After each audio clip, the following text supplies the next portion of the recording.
Hello Shahed. হ্যাঁ, ওই তো 5 লাখ টাকা আমি দুধওয়ালার কলসের ভিতরে দিয়ে দিছি। যেভাবে হোক তুমি কিন্তু এই টাকাগুলো নিবে। লাল সাইকেল, হ্যাঁ হ্যাঁ, ওই ওই টাকাগুলো নিয়ে ভালোভাবে শুকাবা, ঠিক আছে? হ্যাঁ হ্যাঁ, যেভাবে হোক তুমি এটা ম্যানেজ করো। আচ্ছা ঠিক আছে।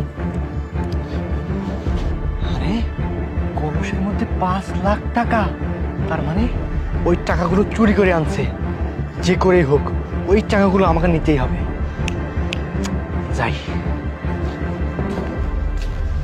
ভাই দাঁড়ান, কলসের মধ্যে কি? ভাই কলসের মধ্যে দুধ। তো দুধ কি আমার কাছে বিক্রি করা যাবে? না না ভাই, আপনারা দুধ দিতে পারতাম না আমি।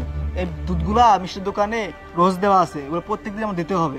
দেখেন ভাই, আজকে আমার বাড়িতে একটু অনুষ্ঠান, লোকজন আসছে, তো আপনার দুধটা দেখেই আমি গাড়িটা থামাইলাম। ভাই একটু দেখেন দুধটা দিলে আমাকে দেওয়া যায়। না না ভাই, আমি আপনার দুধ দিতে পারতাম না ভাই। এই দুধগুলো নিতে হবে বাজারে তাড়াতাড়ি, আচ্ছা দুধগুলো লটে যাবে। আরে ভাই বেচবেন না মানে? আমি প্রাইভেট কার নিয়ে আসছি আপনার কাছে দুধ কিনতে, আর আপনি দুধ বেচবেন না? আপনি এখানে কয় টাকার দুধ আছে মিয়া? হ্যাঁ ভাই এখানে 10 লিটার দুধ আছে, 500 টাকা। 500 টাকার দুধ আছে? আমি আপনার 1000 টাকা দিব, আপনি আমার দুধ দিয়ে যান। এটা কোনো কথা বলেন মেয়ে আপনি? আমি 1000 টাকা লেগে আমার সম্মান বেচবো? আমি পারতাম না ভাই, আমার দুধগুলো দিতে হবে ভাই, দেরি হইতেছে। আরে দাঁড়ান রে ভাই, এত তাড়াহুড়া করতেছেন কেন? আমি আপনার 1000 না, যান। আপনি যেহেতু এমন করতেছেন 2000 টাকা দিব, দুধগুলো আমার দিয়ে যান। আরে ভাই 2000 টাকা দেবেন মানে? আমি বলছি না ভাই 5000 টাকা দিলেও আমি ম্যান বেচতাম না ভাই। আর আপনি জানতো ভাই আমি দুধ আপনার দিতাম না ভাই। আমি ওর দুধ যার দিমু ওরে দিমু। আরে ভাই দাঁড়ান, এত তাড়াহুড়া কিসে? দুধ দিবেন না মানে 5000 না, আমি আপনার 10000 টাকা দিব। বুঝতেছেন না বিষয়টা? টাকা 10000। আরে ভাই আপনি দোষার কেন? 20000 টাকা দিলে পরে আমি দুধ বেচতাম না ভাই আপনার কাছে। আমার যা দুধ তাকে দিতে হবে।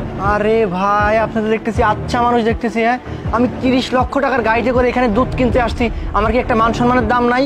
কি মনে করেন মি আপনি নিজেরে? আচ্ছা যান, সব কিছু বাদ, আমি আপনার 30,000 টাকা দিব, দুধ দিয়ে যান। আরে ভাই আপনার টাকা তো প্রচুর গরম দেখতেছি ভাই। আরে ভাই আমি আপনার কাছে দুধ বেচতেছি না ভাই, আপনি সরেন তো ভাই, যান। এই দাঁড়ান রে ভাই, এত তাড়াহুড়া কিসের? হ্যাঁ, আমার মান সম্মানে আঘাত লাগছে। আপনারই 1 কলসি দুধের দাম আমি নগদে 50,000 টাকা দিব, দুধ দিবেন নাকি তাই বলেন? আচ্ছা ঠিক আছে, এত করে যখন বলতেছেন, দুধ যেহেতু নেবেন আপনি, আচ্ছা ঠিক আছে 50,000 টাকাই দেন। আচ্ছা ভাই আপনি দুধ নেবেন কিসে? আরে মিয়া আপনি তো দেখতেছি আচ্ছা ছোট লোক, 50,000 টাকা দিয়ে 1 কলসি দুধ কিনতেছি, আর আপনি 500 টাকার একটা কলসি আমার দিতে পারবেন না? কলসি শনিবেন ভাই? হ্যাঁ। সমস্যা নাই ভাই, টাকা নিয়ে আসতেন না? এই যে একদম নগদে 50,000 টাকা আছে, বুঝতে পারছেন? আচ্ছা ঠিক আছে ভাই, ওটা খুলে নেন।